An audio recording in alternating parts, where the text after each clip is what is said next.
Hello दोस्तों, स्वागत है आपका इस नए वीडियो में। और इस वीडियो में हम डिस्कस करेंगे कुछ नए टर्म्स सी प्रोग्रामिंग से रिलेटेड। ये सी और सी प्लस प्लस दोनों में काम करेगा, सेम रहेगा। लूप्स, कंडीशंस या conditional statements, unions, labels and go to, इन चार चीजों को हम डिस्कस करेंगे इस वीडियो में।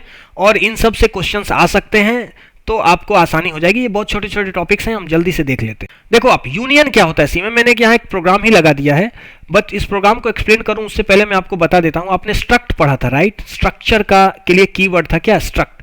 तो स्ट्रक्ट में क्या हो रहा था, आप एक इस तरीके से ब्लॉक के अंदर डिफरेंट डेटा टाइप्स यहाँ डिफाइन कर सकते थे, और फिर स्ट्रक्ट का यूज करके आप उसके एलिमेंट्स को एक्सेस कर पाते थे, मेंबर्स को एक्सेस कर पाते थे। इससे फायदा क्या होता था कि आपको जैसे कोई एंटिटी बनानी है तो एक साथ डिफरेंट डेटा टाइप्स को आप स्टोर कर सकते थे, एक ही नाम से आप उसको एक्सेस कर सकते थे। और स्ट्रक्ट में क्या होता था कि अगर आपने 3 डेटा टाइप इसमें यूज किए तो तीनों का जो सम होता था साइज का, वो मेमोरी में उतना साइज लेता था, राइट? बट यूनियन एक स्ट्रक्चर जैसा ही डेटा टाइप है। यूनियन का जो कीवर्ड है वो भी स्मॉल में UNION है, स्मॉल यूनियन। ऐसे ये भी यूनियन भी एक कीवर्ड है। यूनियन भी क्या है? एक यूजर डिफाइंड डेटा टाइप है। यूजर डिफाइंड डेटा टाइप मतलब प्रोग्रामर इसको क्रिएट करता है। स्ट्रक्चर भी एक यूजर डिफाइंड डेटा टाइप था, इनम भी था, और यूनियन भी है। और क्लास भी एक यूजर डिफाइंड डेटा टाइप है, लेकिन वो सी प्लस प्लस में है, सी में नहीं है, ठीक है? बाकी स्ट्रक्चर, इनम और यूनियन ये दोनों में है, सी में भी है, सी प्लस प्लस में भी है, ठीक है? यूनियन क्या करता है? यूनियन भी सेम स्ट्रक्चर जैसा है। आपको स्ट्रक्चर जैसा ही आपने बना लिया, मान लो INT ए नाम का एक डेटा टाइप बना लिया, और कैर 10 नेम,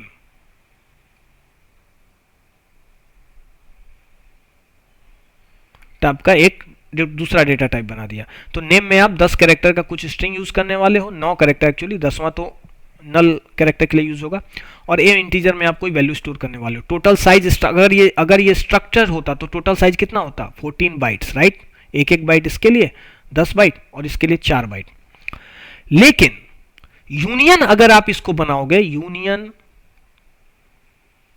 ए, मान लो ए नाम से मैं यूनियन बना रहा हूं, तो क्या होगा? यूनियन क्या करता है, इन दोनों में या जितने भी इसमें डेटा टाइप आपने डिफाइन किया है, जो सबसे बड़े साइज का होगा उतना ही केवल मेमोरी में वो डेटा रखेगा। सबसे बड़े वाले साइज के केवल उतना ही, केवल एक ही का जो मैक्सिमम है उतना। जैसे इन दोनों में मैक्सिमम कौन है? ये 10 बाइट ले रहा है, ये 4 बाइट ले रहा है, ये 10 बाइट ले रहा है। तो यूनियन क्या करेगा? मेमोरी में 10 बाइट ही ऑक्युपाई करेगा, ओनली 10 बाइट। जबकि स्ट्रक्चर कितना करता है? 14 बाइट। अब मान लो इसमें 5 डेटा टाइप होते और पांचों 4-4 बाइट के होते, तो कितना करता है स्ट्रक्चर? 20 byte, right? लेकिन यूनियन कितना करेगा? 4 बाइट, बिकॉज मैक्सिमम साइज का डेटा टाइप उसके अंदर कौन है? 4 बाइट का। बात समझ में आ रही है? तो यूनियन क्या करता है? यूनियन की खासियत है कि ये एक बार में एक ही डेटा को यहां स्टोर करता है मेमोरी में। एक बार में केवल एक ही को मैनेज करेगा। स्ट्रक्चर एक साथ सबको मैनेज कर सकता है, बट यूनियन एक साथ केवल एक ही को मैनेज करता है मेमोरी में, जिसके कारण इसको मेमोरी की जरूरत कम पड़ती है। तो यूनियन एक मेमोरी इफिशिएंट डेटा टाइप है जो स्ट्रक्चर जैसा ही है, लेकिन स्ट्रक्चर से इसमें थोड़ी सी क्या हो जाती है? स्टोरिंग की कैपेबिलिटी कम हो जाती है। लेकिन अगर आप कुछ ऐसा डेटा स्ट्रक्चर बनाना चाहते हैं जिसमें है तो बहुत सारे एलिमेंट, लेकिन आप एक समय में एक ही को इस्तेमाल करने वाले हो, दूसरे ऐसे ही पड़े रहेंगे, तो अगर आप स्ट्रक्चर बनाओगे तो दूसरे मेमोरी ऑक्युपाई करेंगे जबकि वो इस्तेमाल नहीं हो रहे। तो इस केस में आप यूनियन का इस्तेमाल कर सकते हो कि भले ही उसमें 4 टाइप के डेटा टाइप आपने डिफाइन किए, बट एक बार में आप एक ही एक्सेस कर रहे हो, ठीक है? तो यूनियन इस टाइप का डेटा टाइप है। स्ट्रक्चर जैसा है सेम, बस ये मेमोरी के यूजेस में, मेमोरी ऑक्युपाई करने में स्ट्रक्चर से अलग होता है, ठीक है? देखो एक एग्जांपल है, यूनियन कीवर्ड है, कोर्सेज आपका आपने जो डेटा टाइप बना रहे हो वो नाम है कोर्सेज, और इसमें आपने 50 बाइट का ये बनाया वेबसाइट, 50 बाइट का सब्जेक्ट बनाया, और 4 बाइट का ये, मतलब 104 बाइट इसका कुल साइज होना चाहिए। ये देखो स्ट्रक्चर जैसा ही है, यहां सेमीकोलन दिया हमने, बन गया। अब हम इस यूनियन टाइप का एक ऑब्जेक्ट बना रहे हैं, तो यूनियन कोर्सेस, ये तो स्ट्रक्चर में भी ऐसा करना पड़ता था, ठीक है? और यहां पर आपने क्या दिया? सी। एक चीज आप ध्यान देना कि यूनियन और स्ट्रक्चर और इनम जब आप बनाते हो तो उसका जब ऑब्जेक्ट क्रिएट करते हो, मतलब उसके लिए जब वेरिएबल क्रिएट करते हो, तो आपको union keyword, struct keyword, enum keyword लिखना पड़ता है। लेकिन क्लास एक ऐसा डेटा टाइप है कि आप क्लास डिफाइन करने के बाद जब उसका ऑब्जेक्ट क्रिएट करने जाते हो, मान लो क्लास का नाम सी था और हमने डिफाइन कर दिया, अब इसका ऑब्जेक्ट बनाने जाएंगे तो केवल आपको इस क्लास का नाम लिखना है, क्लास कीवर्ड लिखने की जरूरत नहीं पड़ती। समझ रहे हो बात? C1 बस ये ऑब्जेक्ट बन जाएगा, इस क्लास का ये ऑब्जेक्ट बन जाएगा। क्लियर है?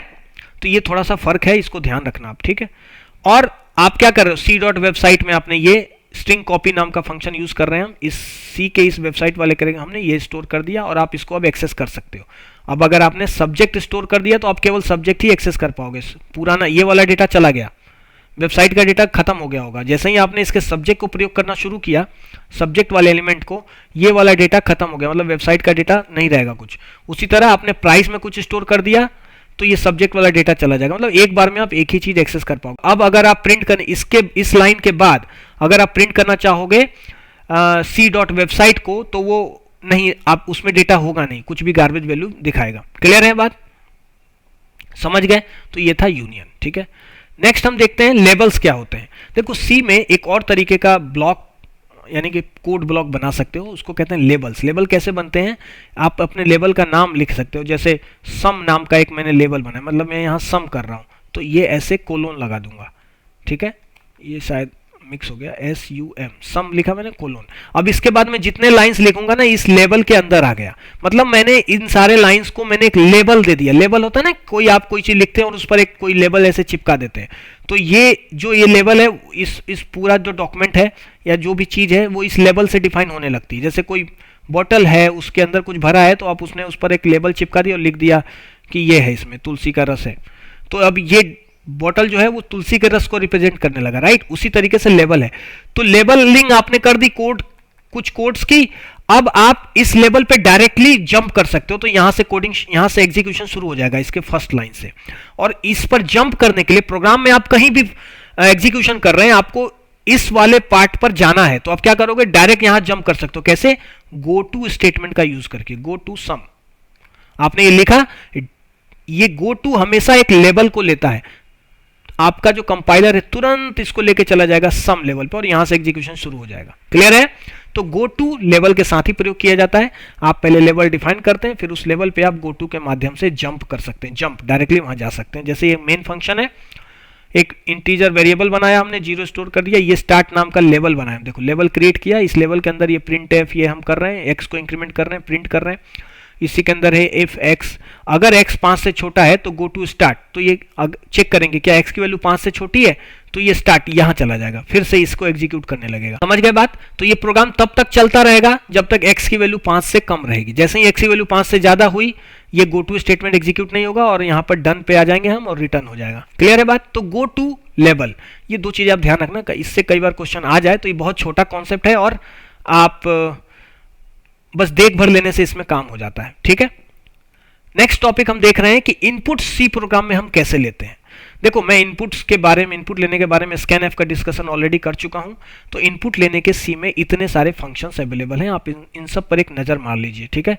एक है स्कैनएफ, एक है गेटएस, एक है गेटकैर, एक है एफ स्कैनएफ, एक है एफ गेटएस, ठीक है। स्कैनएफ क्या करता है, स्कैनएफ में जो इनपुट लेना होता है वो एक स्पेशल फॉर्मेट में लेना पड़ता है, मतलब फॉर्मेट स्पेसिफायर है ये, फॉर्मेट स्पेसिफायर की मदद से स्कैनएफ इनपुट लेता है। जैसे आपने मान लो एक इंटीजर वेरिएबल बनाया int a equal to int a और आपको इनपुट लेना है इसमें यूजर से, तो आप कैसे लिखोगे, देखो स्कैनएफ और फिर इसके अंदर आप पहले इसको बताओगे क्या, %d, आप स्कैनएफ को बताओगे कि इनपुट जो डिवाइस है, मतलब मॉनिटर नहीं, एक्चुअली कंसोल पे वो दिख रहा होता है, बट कीबोर्ड से आप इंटर करते हो, मतलब कीबोर्ड से एक इंटीजर आने वाला है, उसको ए में स्टोर करना। तो ए में स्टोर करने के लिए आपको क्या लिखना होगा, ए खाली लिखने से काम नहीं चलेगा कि ए में स्टोर कर दो। स्कैनएफ इस वेरिएबल का एड्रेस चाहिए इसको, तो आपको यहां एम्परसेंड यानी कि रेफरेंस ऑपरेटर लगाना पड़ेगा। तो स्कैनएफ में एड्रेस देना पड़ता है उस वेरिएबल का जहां आप डेटा स्टोर करना चाहते हो, और फिर फॉर्मेट बताना पड़ता है कि किस टाइप का डेटा आ रहा है। समझ रहे हो आप बात? तो ये स्कैनएफ ऐसे काम करता है, फॉर्मेट स्पेसिफायर के फॉर्म में काम करता है। दूसरी बात, स्कैनएफ ये तो हो गया, फॉर्मेट स्पेसिफाई कर दिया हमने। जैसे 2 इंटीजर लेना है तो हम इसके बाद एक और %d लगाएंगे ऐसे फॉर्मेट वाले पार्ट में, तो ये समझ जाएगा कि 2 इंटीजर हैं, तो पहले वाले को इनपुट ए में करेगा, फिर आपको कॉमा लगाकर दूसरा मान लो वेरिएबल बी है तो ऐसे देना पड़ेगा, एड्रेस ऑफ बी। समझ रहे हो बात? तो ये एक फॉर्मेट पहले लेता है, उस फॉर्मेट के आधार पर वेरिएबल्स में डेटा स्टोर कर देता है। स्कैनएफ कि एक दूसरी खासियत ये है या कहें इसकी कमजोरी है कि अगर आप मान लो आपने एक कैरेक्टर टाइप का एरे बनाया, कैरेक्टर 50 नेम, आप इसमें कोई नेम स्टोर करना चाहते हो और आपने स्कैनएफ को बोल दिया कि है यहाँ पर स्ट्रिंग आने वाला है, ठीक है, और यहाँ पर आपने दे दिया, चूंकि देखो एरे के लिए एड्रेस देने की जरूरत नहीं पड़ती क्योंकि एरे का जो नाम है वो अपने आप में फर्स्ट लोकेशन यानी कि लोकेशन रखता है, एक तरीके का एक पॉइंटर होता है एरे, ठीक है। तो एरे को एम्परसेंट साइन की जरूरत नहीं पड़ती, नॉर्मल वेरिएबल्स को पड़ती है, ये भी ध्यान रखना, ठीक है। एरे को एम्परसेंट साइन की स्कैनएफ में जरूरत नहीं पड़ती, जबकि नॉर्मल वेरिएबल्स को एम्परसेंट ऑपरेटर की जरूरत पड़ती है, ठीक है। और आपने नाम दिया इनपुट में राम कुमार, ठीक है। स्कैनएफ की खासियत क्या है, ये राम को तो इनपुट में ले लेगा, लेकिन जैसे ही उसको स्पेस मिलेगा ये समझ जाएगा कि अब इनपुट खत्म हो गया, अब छोड़ देगा ये, मतलब ये कुमार इनपुट आपने दे दिया है कीबोर्ड से, बट ये स्कैनएफ इसमें नेम में स्टोर करेगा नहीं, क्योंकि वो समझ जाए इसी को स्पेस जैसे ही उसको मिला वो उसको मान लेगा ब्रेक हो गया, मतलब हो गया, इनपुट आ गया, वहीं रुक जाता है स्कैनएफ। ये खराबी है स्कैनएफ की, इसलिए हमें क्या यूज करना पड़ता है, गेटएस। गेटएस फुल फॉर्म है किसका, गेट स्ट्रिंग का, स्ट्रिंग, गेट स्ट्रिंग, समझ गए बात। लेकिन गेट इसका जो यूज है वो अब ऑलमोस्ट बंद कर दिया गया है, ये सेफ नहीं है, मेमोरी सेफ नहीं है। मेमोरी चूंकि सी को आप जानते हो मेमोरी के मामले में उसको बहुत ध्यान देना पड़ता है, गेटेस जो फंक्शन है वो मेमोरी सेफ ना होने के कारण हम इसका प्रयोग अब लगभग बंद कर चुके हैं। बट ये फंक्शन स्ट्रिंग को लेने के काम आता है, ये अगर गेटेस की मदद से आप इसको इनपुट में लोगे तो ये सभी पूरे जितने आप कैरेक्टर्स आप दे रहे हो, स्पेस हो चाहे कुछ भी, पूरे को इनपुट में ले लेगा, ठीक है, क्लियर है। गेटेस को कॉल करने के लिए आपको ऐसे लिखना पड़ता है, वेरिएबल का नाम ऐसे नेम, ठीक है, तो इस नेम में वो स्ट्रिंग को इनपुट ले लेगा डायरेक्टली, ठीक। गेट कैर, ये एक कैरेक्टर को इनपुट लेने के लिए इस्तेमाल किया जाता है, इसके थ्रू आप समझ लो इंटीजर वगैरह नहीं ले सकते आप, इसके थ्रू हमेशा एक क्या आएगा, कैरेक्टर, और अगर आपने इंटीजर गेट कैर के थ्रू इनपुट लिया तो वो उसको कैरेक्टर में बदल देगा एस्की कोड की मदद से, ठीक है। तो गेट कैर, एक बार में एक कैरेक्टर को इनपुट लेने के लिए गेट कैर का प्रयोग किया जाता है। एफ स्कैनएफ क्या है, ये स्कैनएफ जैसा ही है, सेम टू सेम, बट इसमें जो एफ है ये बताता है कि ये किसी फाइल में स्टोर डेटा को इनपुट लेने के लिए एफ स्कैनएफ का प्रयोग करते हैं। जैसे किसी टेक्स्ट फाइल में, किसी सीएसवी फाइल में आपका कोई डेटा स्टोर है और आप उस कीबोर्ड के थ्रू नहीं, आप उस फाइल से डेटा को इनपुट लेना चाहते हो तो आप एफ स्कैनएफ का प्रयोग करेंगे, वहां स्कैनएफ काम नहीं आएगा, ठीक है। और एफ गेटएस मींस फाइल गेटएस, देखो इसी गेटएस का ये फाइल वर्जन है, मतलब फाइल से इनपुट लेने के लिए गेटएस का प्रयोग करते हैं, बट इसका प्रयोग हम नॉर्मल कीबोर्ड से इनपुट लेने के लिए भी कर सकते हैं। तो जब आपको स्ट्रिंग इनपुट लेना होता है तो आप एफ गेटएस का प्रयोग करते हैं, क्योंकि गेटएस का प्रयोग सेफ नहीं माना गया है इसलिए इसको प्रयोग बंद कर दिया गया है। तो सबसे ज्यादा स्ट्रिंग को इनपुट लेने के लिए जो प्रयोग किया जाता है और आपको भी सलाह दी जाती है किस फंक्शन को प्रयोग करने के लिए, एफ गेटएस को, क्लियर है, समझ गए आप। तो ये इतने तरीके से आप इनपुट सी में ले सकते हैं, ठीक। नेक्स्ट हम देखते हैं सी में कुछ कंडीशनल स्टेटमेंट को। कंडीशनल स्टेटमेंट सी में कितने तरह से लिखे जा सकते हैं, 2-3 तरीके से। पहला इफ इल्स की मदद से आपने कोई वेरिएबल बनाया, अब इसमें इफ ऐसे लगा सकते हो आप, देखो इफ, ये इफ का ब्लॉक है, देखो रहे हो, इल्स इफ, ठीक है। अब मैं इफ इल्स इफ को यहाँ पर डिटेल में क्या एक्सप्लोर नहीं कर रहा हूँ, एक्सप्लेन नहीं कर रहा हूँ, क्योंकि फिर ये टाइम कंज्यूमिंग हो जाएगा। इफ इल्स की मदद से आप कंडीशनल स्टेटमेंट लिख सकते हो। कंडीशनल स्टेटमेंट क्या होता है, इसमें प्रोग्राम जंप करता है एक जगह से दूसरी जगह, आप इन तीनों, एक पहला ब्लॉक, दूसरा ब्लॉक, तीसरा ब्लॉक में से आप चुन सकते हो कि किसको रन करना है, किसके आधार पर, इन कंडीशंस के आधार पर। अगर टाइम की वैल्यू 10 से छोटी है तो ये वाला ब्लॉक एग्जीक्यूट होगा, बाकी फिर ये दोनों नहीं होंगे।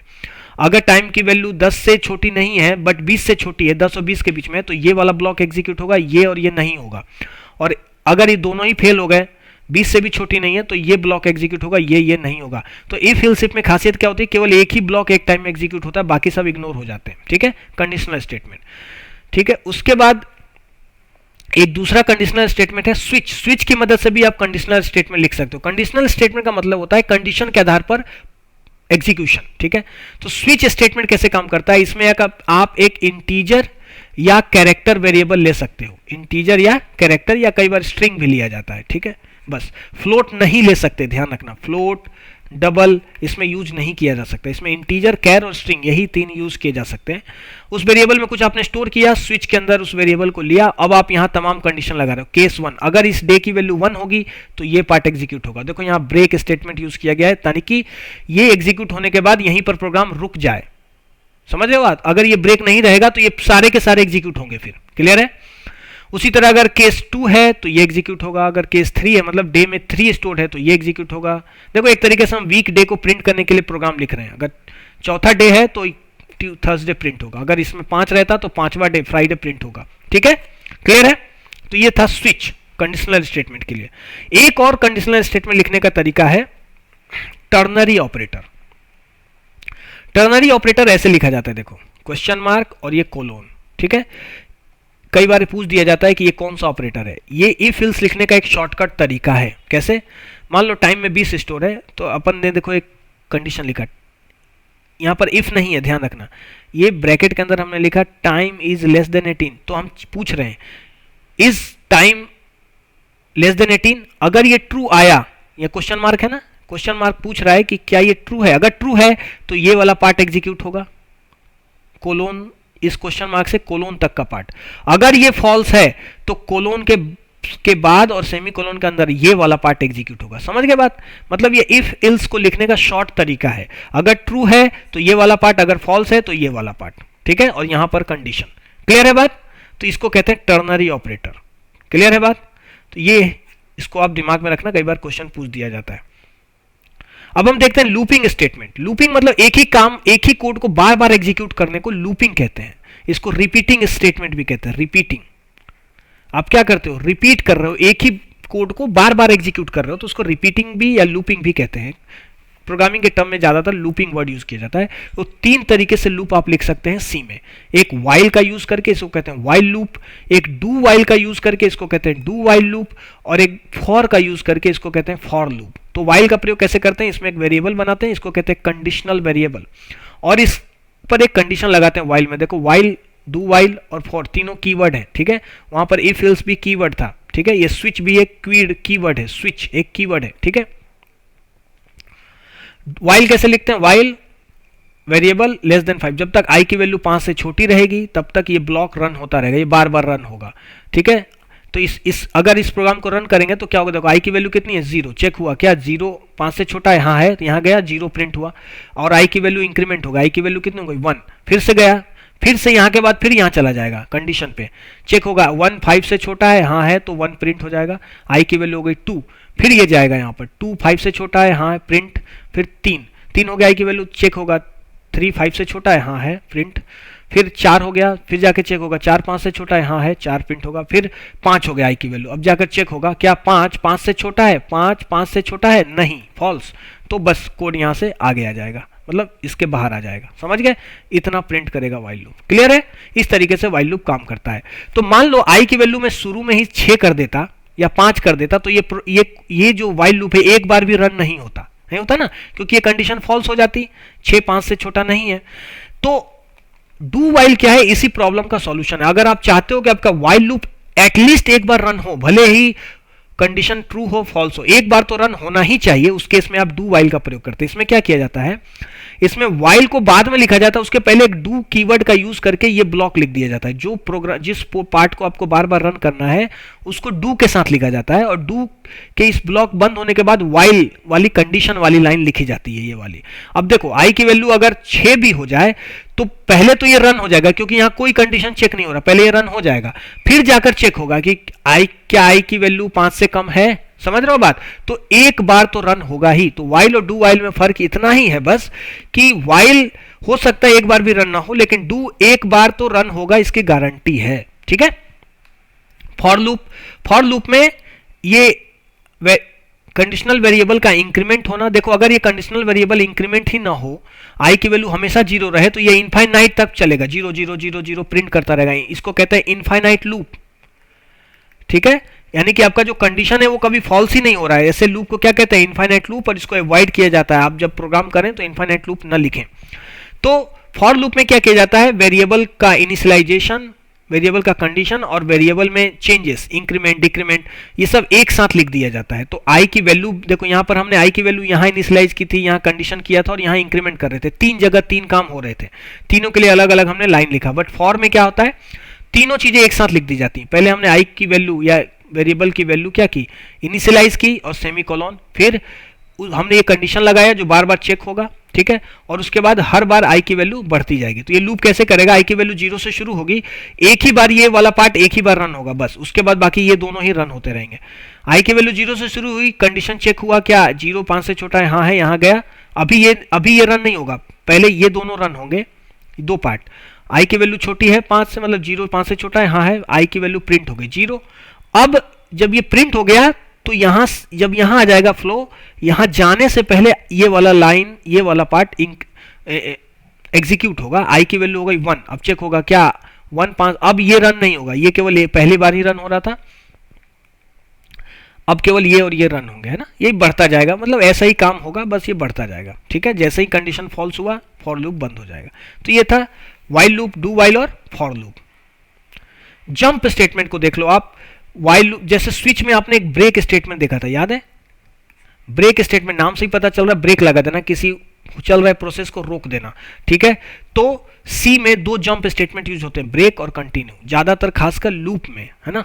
ब्रेक का प्रयोग हम स्विच में भी करते हैं, बट ब्रेक और कंटिन्यू दोनों का प्रयोग ज्यादातर किस में होता है, लूप में। जैसे मान लो मुझे एक लूप में चला रहा हूं व्हाइल का, और मुझे क्या चाहिए कि जैसे ही अगर आई की वैल्यू 4 है तो लूप बंद हो जाए, लूप रुक जाए, फिर लूप रन ना हो। तो उस केस में मैंने यहाँ कंडीशन लगाया, इफ आई की वैल्यू 4 है, लूप के अंदर ही लगाया हूं, देखो व्हाइल के लूप ही, अगर आई की वैल्यू 4 है तो हम ब्रेक, जैसे ही ब्रेक स्टेटमेंट एग्जीक्यूट होगा, इसका जो अपर लूप होगा, इसके जस्ट ब्रेक के पहले जो लूप होगा वो बंद हो जाएगा, चाहे व्हाइल हो, डू व्हाइल हो या फॉर, ये सीधे स्टेटमेंट यहां आ जाएगा, मतलब ब्रेक, ये व्हाइल लूप ही पूरा इसके बाहर एग्जिट कर जाओगे, मतलब लूप को ब्रेक कर देना, रोक देना, पूरी तरह से खत्म कर देना, उसके बाद लूप रन ही नहीं होगा। लेकिन अगर आप चाहते हो कि आई की वैल्यू जब 4 हो तो बस ये वाला पार्ट क्या हो, मिस हो जाए, मिस हो जाए मतलब इसको ओमिट कर देना, अभी कुछ नहीं करना है, नेक्स्ट पे चलो, ऐसा होता है ना, अवॉइड करना। तो अवॉइड करने के लिए कंटिन्यू स्टेटमेंट यूज किया जाता है। देखो सेम स्टेटमेंट है, हमने चेक किया आई की वैल्यू 4 है क्या, तो बस हम क्या कर रहे हैं, आई की वैल्यू बढ़ा रहे हैं, कुछ कर नहीं रहे हैं, ये जो प्रिंट करना था ये नहीं कर रहे, कंटिन्यू, कंटिन्यू मतलब ये यहीं से कंडीशन पर चला जाएगा। फिर से ब्रेक में क्या था, यहां से फ्लो सीधे यहां चला जाएगा, इसके बाहर। लेकिन कंटिन्यू में क्या है, कंटिन्यू जैसे ही मिलेगा, यहां से कंटिन्यू जैसे एग्जीक्यूट हुआ सीधे कंडीशन पे चला जाएगा फ्लो। तो ये कंटिन्यू मतलब इसको अवॉइड करो, नेक्स्ट पे चलो, ब्रेक मतलब रोक दो। तो ये दो जंप स्टेटमेंट यूज किए जाते हैं, किसमें, सी और सी प्लस प्लस दोनों में, व्हाइल लूप लूपिंग में खासकर, बट ब्रेक का स्टेटमेंट वहां स्विच में भी हो रहा था और वहां भी इसी मीनिंग में हो रहा था, कैसे, स्विच को रोक देना। अगर आप ब्रेक नहीं लिखोगे वहां पर हर केस के बाद, तो वो सारे के सारे केस एग्जीक्यूट हो जाएंगे। पहला केस जैसे ही एक केस मैच हुआ उसके बाद के सारे लाइंस एग्जीक्यूट हो जाएंगे अगर आप ब्रेक नहीं लिखोगे, इसलिए हर केस के बाद वहां पर ब्रेक लगाया जाता है। क्लियर है। तो इस वीडियो में इतना ही, मिलते हैं नेक्स्ट वीडियो में एक नए टॉपिक के साथ, तब तक पढ़ते रहिए, स्वस्थ रहिए, थैंक यू।